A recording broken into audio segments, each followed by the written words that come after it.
नुसती भाषण देऊन प्रश्न सुटत नाहीत. शेवटी लोकांची खळगी पोट ही भरली पाहिजे.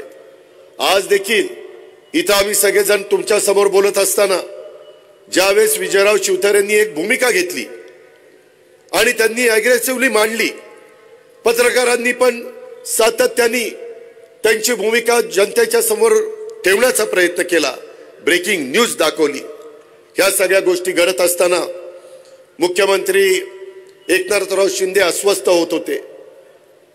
त्यांच्या मनामध्ये मी राज्याचा प्रमुख झालोय, भारतीय जनता पक्षाने 115 आमदारांचा पाठिंबा दिला, त्यामुळे आज महायुतीचं सरकार आलंय आणि ज्या जीवाभावाच्या सहकार्यांच्या करता मी मुख्यमंत्री झालोय आणि या राज्याचा सर्वांगीण विकास करण्याचा मी प्रयत्न करतोय, त्यावेळेस माझ्या जीवाभावाचे सहकारी जर अशा प्रकारची भूमिका घेऊन पुढे चालले तर मग मला तरी कशाला मुख्यमंत्री पद हवंय, मी कुणा करता हे करणार आहे, अशा प्रकारचं एक मनामध्ये त्यांच्या विचार यायला लागले.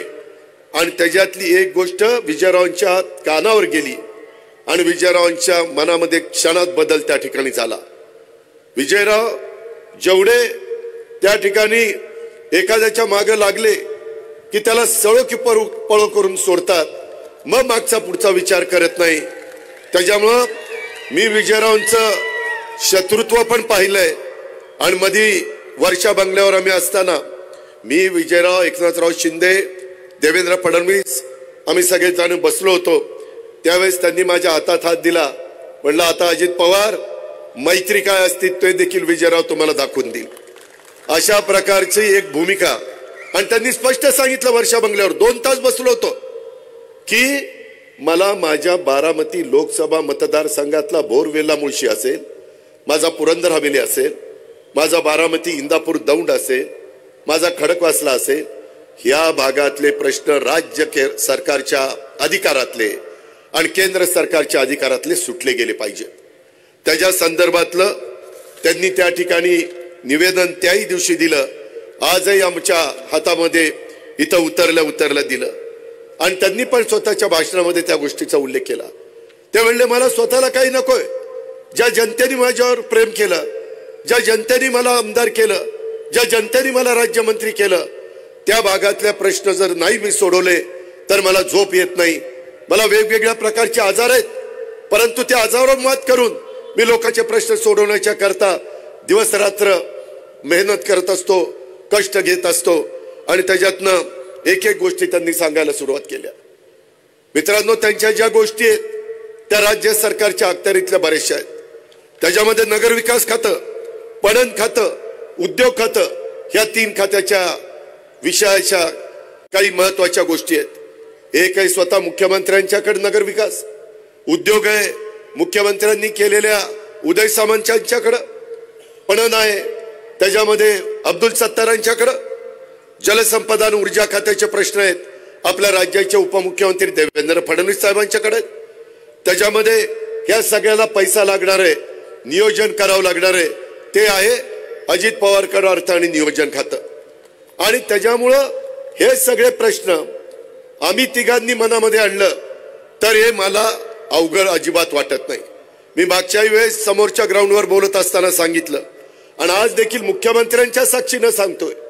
त्याच्यामध्ये देवेंद्रजींनी मला सांगितलं, खरं तर अजित मला या सभेला यायचं होतं, परंतु अमित शहा देशाचे गृहमंत्री आपल्या महाराष्ट्रामध्ये मराठवाड्यामध्ये नांदेडला आले असताना तुम्ही पण नाही, मी पण नाही, एकनाथराव नाही, दिसायला बरं दिसत नाही आणि त्याच्यामुळे मी तिथं थांबतो, तुम्ही दोघं जण जावा, हे आपल्याला प्रश्न सोडवायचे आहेत.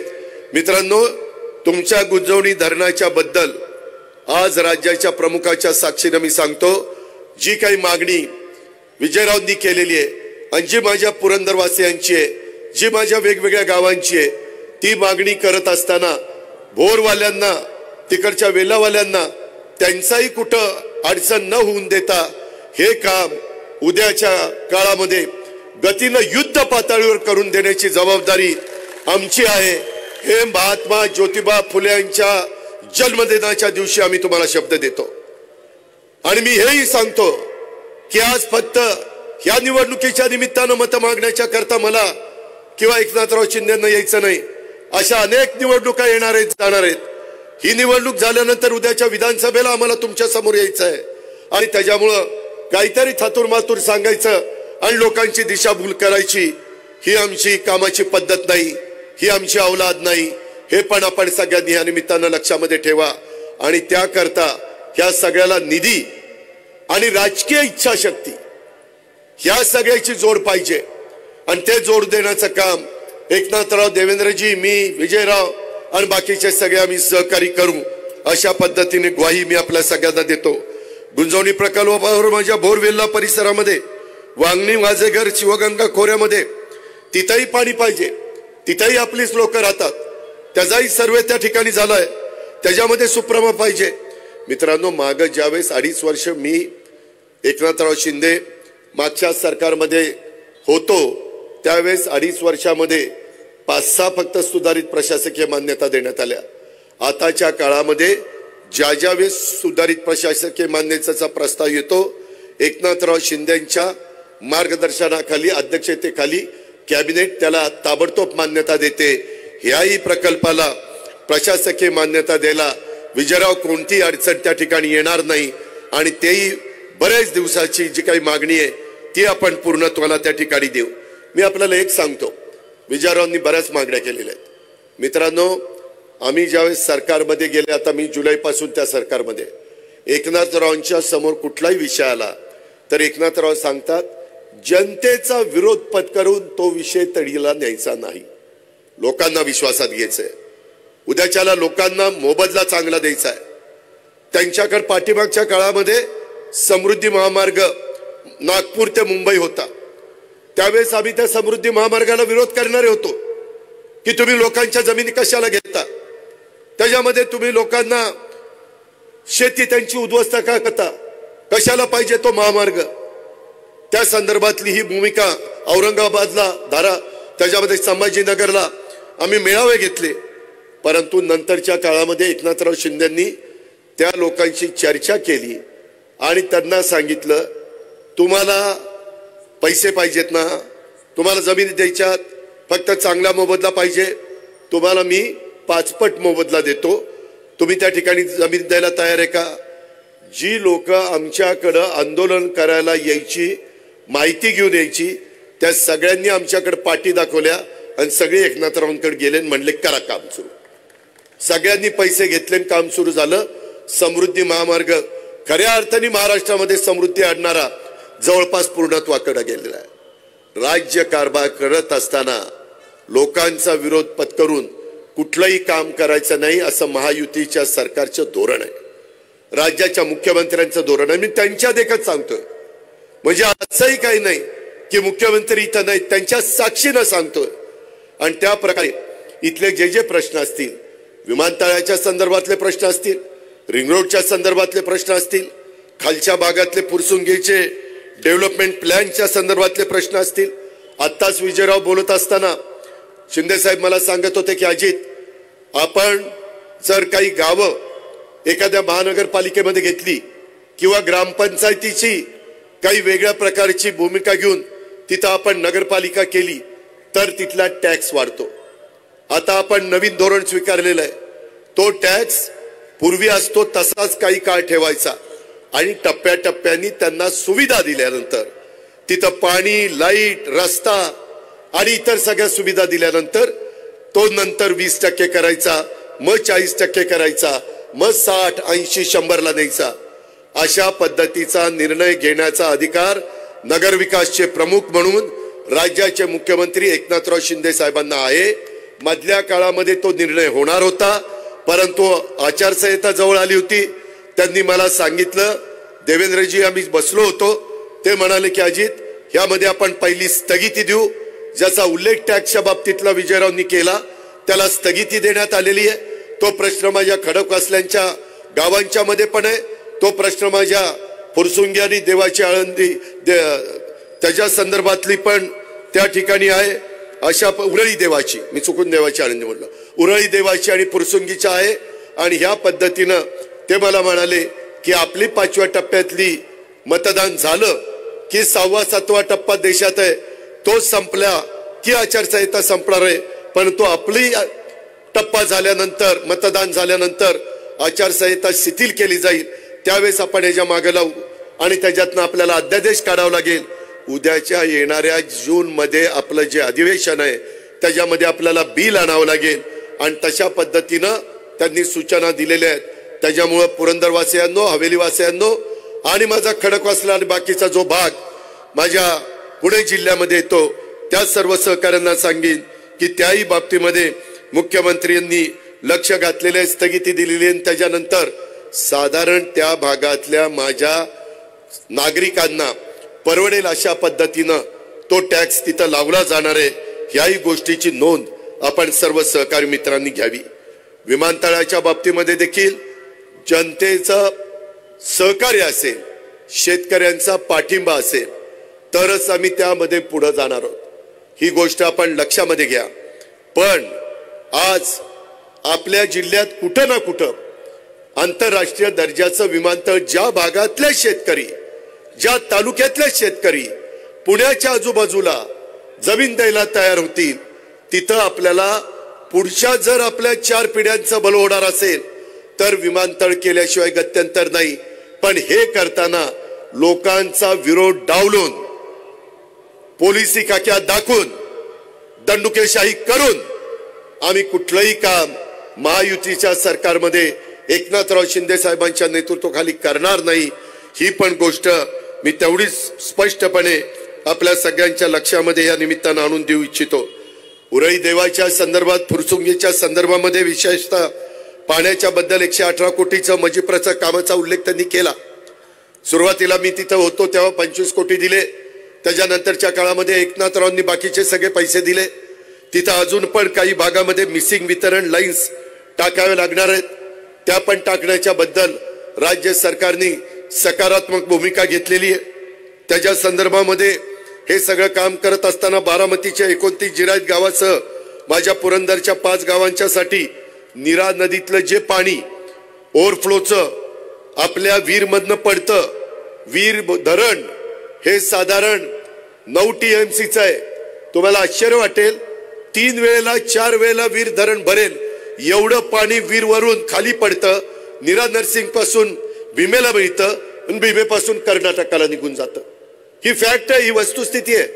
आणि त्याच्यामुळं वीरमधनं खाली पडणारं पाणी तिथं मोठं जॅकवेल करायचं आणि तिथनं मोठा पंप लावून त्या ठिकाणी उचलायचं। मित्रांनो, हे आता घडू शकतं। ह्याच्या पाठीमागच्या काळामध्ये एवढे मोठे पंप नव्हते। तुम्हाला माहिती आहे, आपल्या देशातल्या एका राज्याने, तिथल्या मुख्यमंत्र्यांनी 1 लाख हॉर्सपॉवरचे पंप तिथं बसवले आणि त्यांच्या क्षेत्राला बागायती केलेलं आहे। 1 लाख हॉर्सपॉवर। तुमच्या आमच्या घरात 3ची, 5ची, 7.5ची, 10ची, 15ची, 20ची मोटर असते। 1 लाख विचार करा। आणि तशा पद्धतीनं आज भारतामध्ये चालू आहे। त्यांनी तर 2 लाख हॉर्सपॉवरचे पंप बसवलेले आहेत। आणि त्यामुळं त्यांनी ज्यावेळेस भूमिका मांडली, मी देवेंद्रजींना सांगितलं की देवेंद्रजी, मी पण अधिकाऱ्यांशी बोलतो, कारण 5 वर्ष माझ्याकडे खातं होतं, विजयरावांच्याकडे पण काही वर्ष हे खातं राज्यमंत्री म्हणून त्यांनी पाहिलेलं होतं। आणि त्याच्यामुळं हे पाणी कुणाच्या तोंडाचा घास आपण काढत नाही। हे ओव्हरफ्लोचं पाणी साधारण 1.5-2 महिने आपलं वीर धरण भरल्यावर जे जातं ते तिथल्या तिथं मोठ्या प्रमाणावर उचलायचं आणि वरच्या भागामध्ये जेवढी तळी आहेत, जेवढे साठवण बंधारे आहेत, जेवढे त्या ठिकाणी शेततळी आहेत, हे सगळे भरून जे नाझरं आहे तिथं खालच्या बाजूला केटीवेअर आहेत किंवा आपल्या करेला केटीवेअर आहेत, ह्यामध्ये ते करता येतं। हे स्वप्न नाही, ही वस्तुस्थिती आहे आणि हे आपण करू शकतो। आणि तशा पद्धतीचे आर्थिक क्षमता ही तुमच्या माझ्या राज्याची आहे। 1 नेशन 1 टॅक्स स्वतः नरेंद्र मोदी साहेबांनी आणला। तुम्हाला माहिती आहे, देशामध्ये सगळ्यात जास्त टॅक्स देणारं GSTचं आपलं राज्य आहे। आपण GST त्यांना निम्मा देतो, निम्मा आपल्याला ठेवतो। आज मुख्यमंत्र्यांच्या नेतृत्वाखाली जे सरकार आम्ही चालवतो, 6 लाख कोटीचं तुमचं बजेट आहे आणि दरवर्षी त्याच्यामध्ये 10% वाढ होते। म्हणजे 6.5 लाख, 7 लाख असं ते वाढत जात आहे। तेवढी ताकद, तेवढी क्षमता महाराष्ट्राच्या भूमीमध्ये आहे। आणि देशाच्या पंतप्रधानांना पण आपली अर्थव्यवस्था 5व्या क्रमांकावर 3ऱ्या क्रमांकावर द्यायची। त्याचा फायदा आपल्यालाही होणार आहे, कारण आपल्या मुख्यमंत्र्यांनी आपली अर्थव्यवस्था त्या तिसऱ्या क्रमांकावर जाईल त्याच्या वेळेस एक लाख डॉलरची अर्थव्यवस्था ही आपली कशी होईल याही बद्दल आमची सगळ्यांचा प्रयत्न चालू आहे। मुख्यमंत्र्यांच्या अध्यक्षतेखाली स्थिती त्या ठिकाणी कमिटी आहे। मित्रांनो, हे जसं नीरा नदीतनं करा नदीत आणि इतर भागामध्ये पाणी आणायचं सिंचनाद्वारे मी आपल्याला सांगितलं, तसं उतरवलीला MIDC तिथं काहीतरी 700 का काही एकर जमीन विजयराव म्हणत होते की 750 आहे, ते आहे उदय सामंतांच्या हातात। उदय सामंतांना मंत्री केले एकनाथरावांनी सांगितल्यानंतर आचारसंहिता संपल्यावर हेही काम आणि पुरंदर तालुक्यामध्ये दिव्याला ज्याचा उल्लेख तुमच्या सगळ्यांच्या वतीनं विजयराव बापूंनी केला, तिथंही आपल्याला MIDC त्या ठिकाणी IT पार्कला काही जास्त पाणी वगैरे लागत नाही। IT पार्कला फक्त जमीन लागती, रहदारीच्या दृष्टिकोनातून रस्ते चांगले लागतात, त्याच्यामध्ये मेट्रो लागती। आम्ही आता मेट्रो देखील पुढे आणण्याचं ठरवलेलं आहे। टप्प्याटप्प्यानी या मुख्यमंत्र्यांचं आणि महायुतीच्या सरकारचं स्वप्न आहे की सासवड पर्यंत मेट्रो आणायची। आता आम्ही तिथं कात्रज पर्यंत आणली, तिथंच त्या ठिकाणी मंजुरी चांदणी चौकापर्यंत दिली। इकडं हडपसरच्या पुढं आम्ही लोणी काळभोर पर्यंत जातोय, तिकडं आम्ही वाघोली पर्यंत जातोय, तिकडं आम्ही चाकण पर्यंत जातोय आणि इकडं आम्ही सासवड पर्यंत येणार आहे। हे करायला केंद्राचा पैसा लागतो। मेट्रो करायची म्हटलं तर 20% केंद्राचे, 20% राज्याचे आणि 10% तिथले स्थानिक आणि 50% कर्ज। त्याच्याकरता आपल्या विचाराचा, सत्ताधारी पक्षाच्या विचाराचा खासदार गेला पाहिजे। नुसता विरोधी पक्षामध्ये भाषण करून जाणारा खासदार काही उपयोगाचा नाही। भाषण करून तुमचं पोट भरणार आहे का? 10 वर्षात भरलंय का? त्याचा विचार तुम्ही केला पाहिजे। आम्ही हे कशा करता एकत्र आलोय? बापूंनी पण ही भूमिका का घेतली?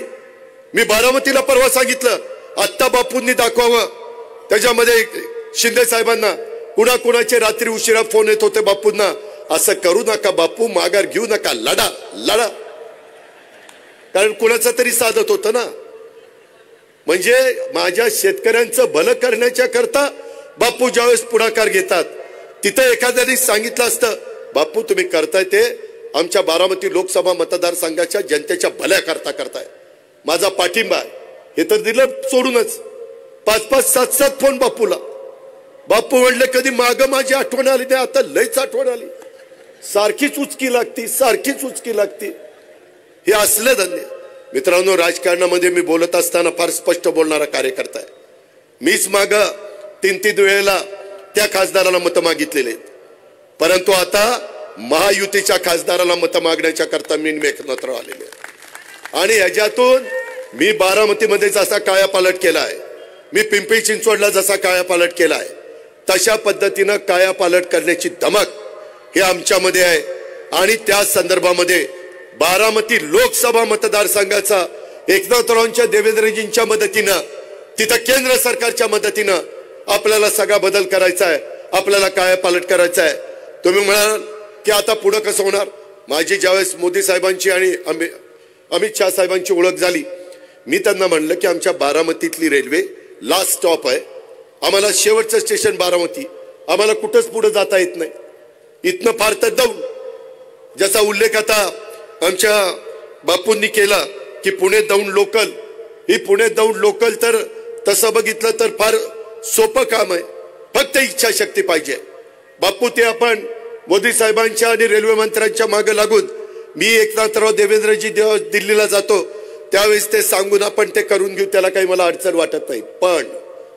पण बारामतीतली रेल्वे 15 वर्ष चाललंय आमचं, फलटणला जोडायची, जोडणं काही होत नव्हतं। मी 3 महिन्यापूर्वी एकनाथराव, आम्ही देवेंद्र ज्यावेळेस दिल्लीला जातो प्राईम मिनिस्टरला कॉन्फरन्स करता आणि अमित भाईंना काही महत्वाच्या मीटिंग करण्याच्या करता, त्यावेळेस मी त्यांना सांगितलं की ही रेल्वे आमची करून पाहिजे।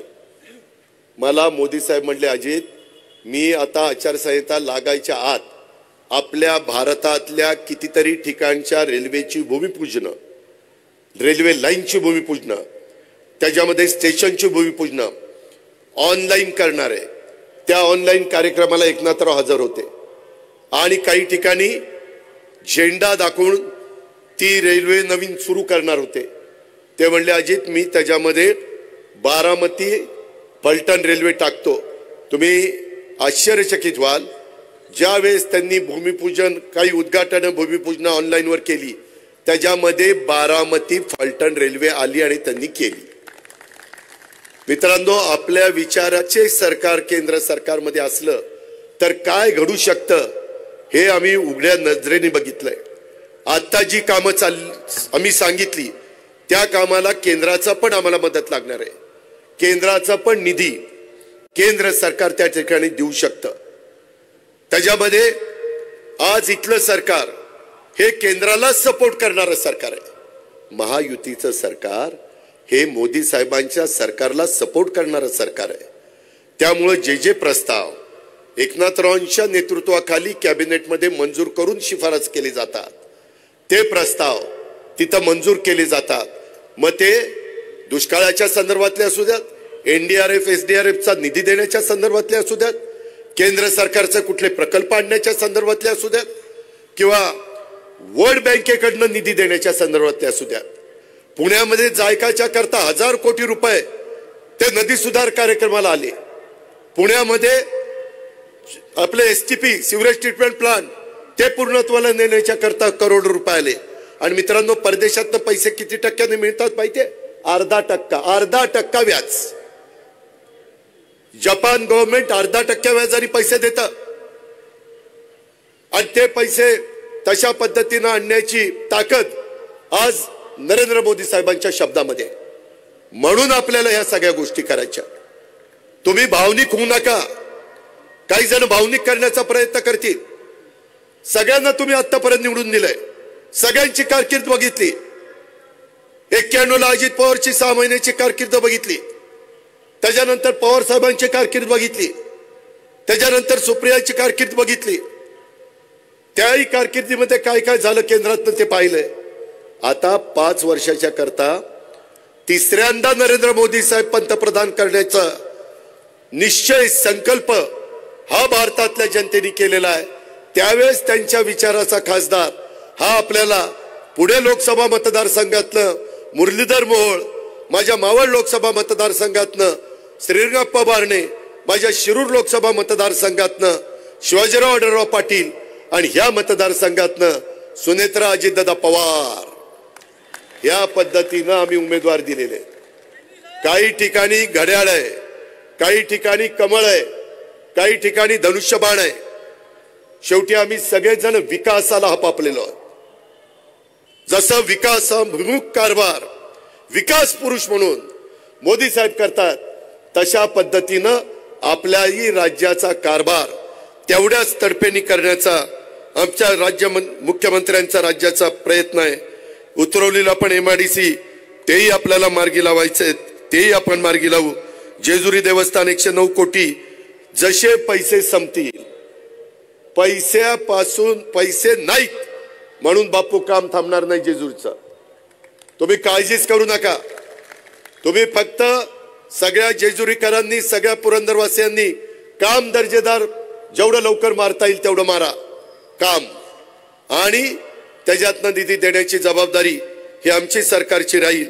त्याचबरोबर त्याच्यामध्ये पुरंदर उपसा सिंचन योजना, नवीन पंपासाठी, देखभाल दुरुस्तीसाठी, मला आठवतंय दादा जाधवराव आमदार असताना 220 कोटीचं टर्नकी बेसिसवर रेट टेंडर मी दिलेलं होतं।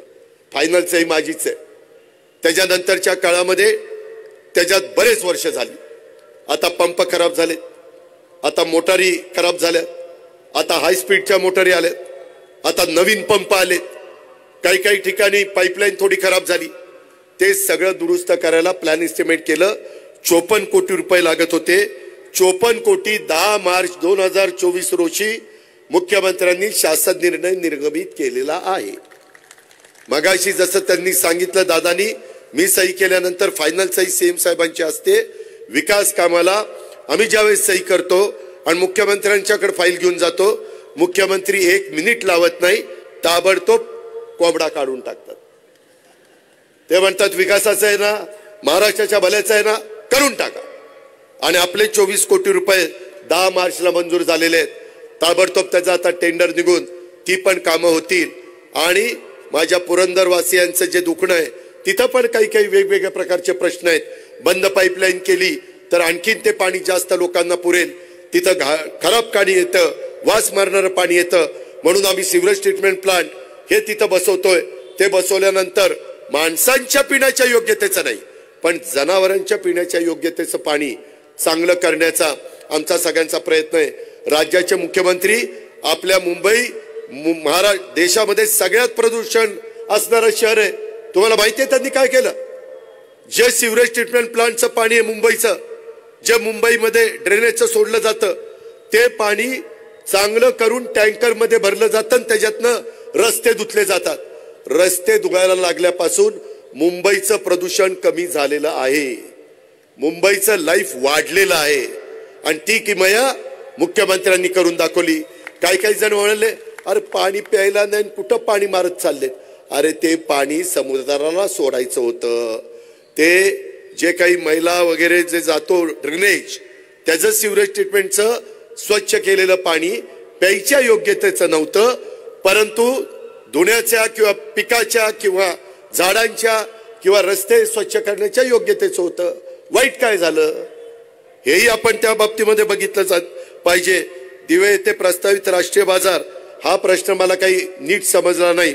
मी त्याच्यामध्ये अब्दुल सत्तार किंवा पणनच्या सचिवांशी बोलून त्या संदर्भामध्ये लक्ष निश्चितपणे घालीन आणि मुख्यमंत्री पण त्याबद्दल बोलतीलच. आणि मला मगाशी आम्ही विजयरावांच्या इथं जरा लवकर आलो तर एकाने सांगितलं की 10 पट पाणीपट्टी वाढवली. 10 पट पाणीपट्टी MWRRनी वाढवलेली होती. ज्यावेळेस कॅबिनेटमध्ये आम्ही मुख्यमंत्र्यांच्या लक्षामध्ये आणून दिलं, मुख्यमंत्री महोदय जलसंपदाच्या सचिवावर चिडले आणि म्हणले पहिलं पूर्वी जसं होतं तशी पाणीपट्टी करा. 10 पट वाढलेली पाणीपट्टी पुन्हा जागेवर आली. GR निघालेला आहे. तुम्हाला कुणालाही 10 पट पाणीपट्टी भरावी लागणार नाही. हे का GR हा GR हा सूर्यन हा जयत्रथ किती तारखेचा GR आहे? 2/2/2024 GR. काय GR आहे? जलसंपदा विभागाने सहकारी उपसा सिंचन योजनेच्या करता पाणीपट्टीचे दर हे सगळे जसेच्या तसे ठेवलेले.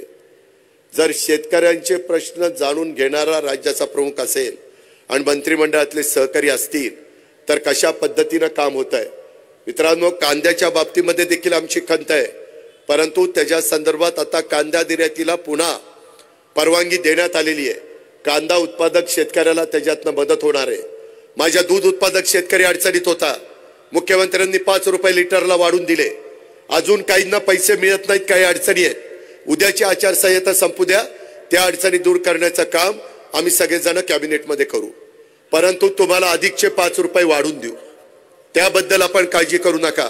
ऊसाचा 10,000 कोटी रुपयाचा टॅक्स 25 वर्ष कुणाला माफ करता आला नाही. इन्कम टॅक्स अमित शहानी तो कायमचा माफ केला. कायमचा तुमचाही ऊस सोमेश्वर कारखान्याला जातो आणि आता FRP पेक्षा जास्त दर दिला तर टॅक्स लागत नाही.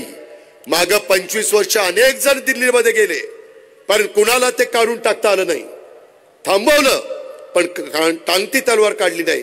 आता मात्र अमित शाह साहेबांनी ती पूर्ण टांगती तलवार त्या ठिकाणी काढून टाकलेली आहे.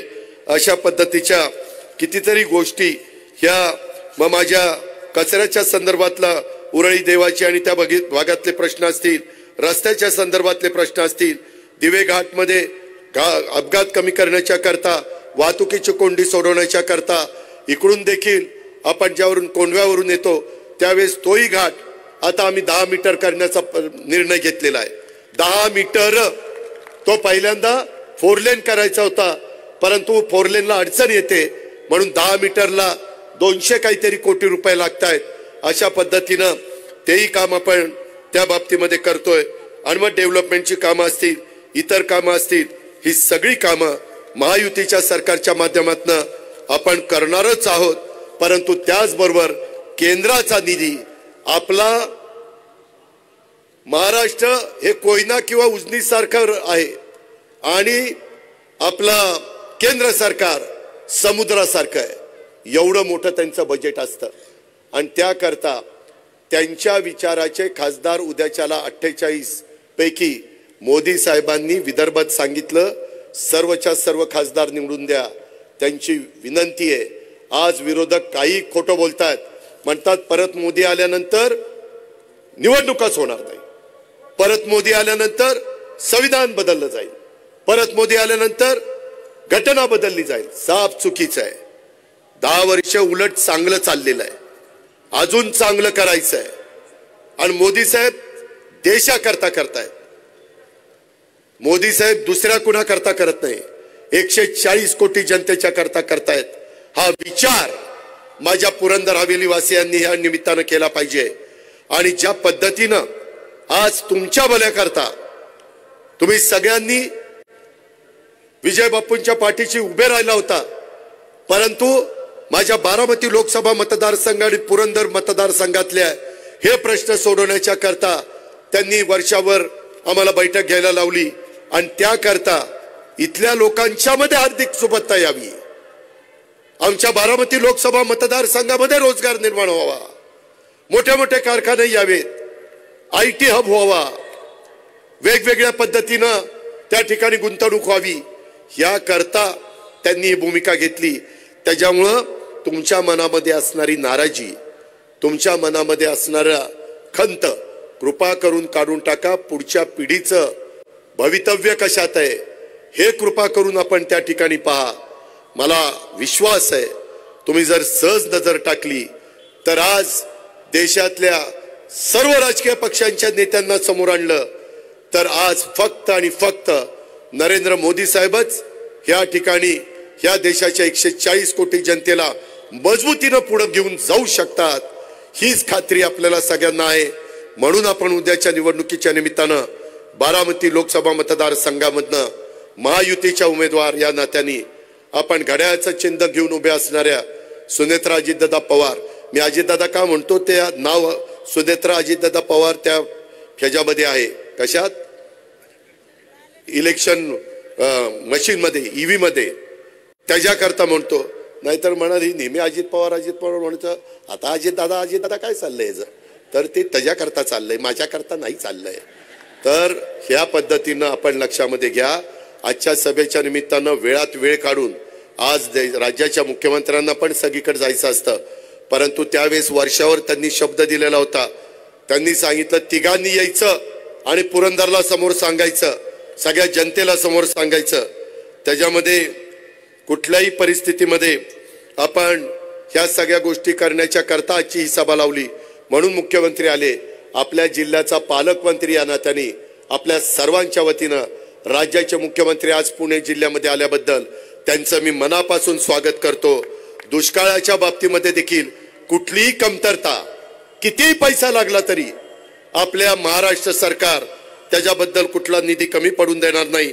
पुरंदरमधील शेतकऱ्यांना दुष्काळ निधी प्रत्येक शेतकऱ्याच्या बँक खात्यावर 15,000 ते 22,000 रुपये जमा झालेत. 35,000 शेतकऱ्यांना त्याचा लाभ झालेला आहे.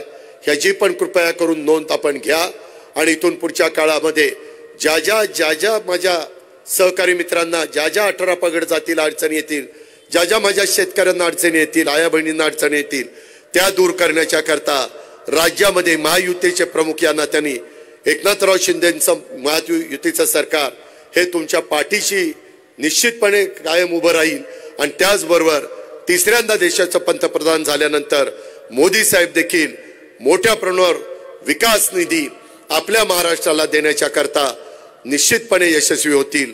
हा शब्द मी आपल्याला सगळ्यांना देतो आणि आपल्या सगळ्यांची रजा घेतो. जय हिंद, जय महाराष्ट्र.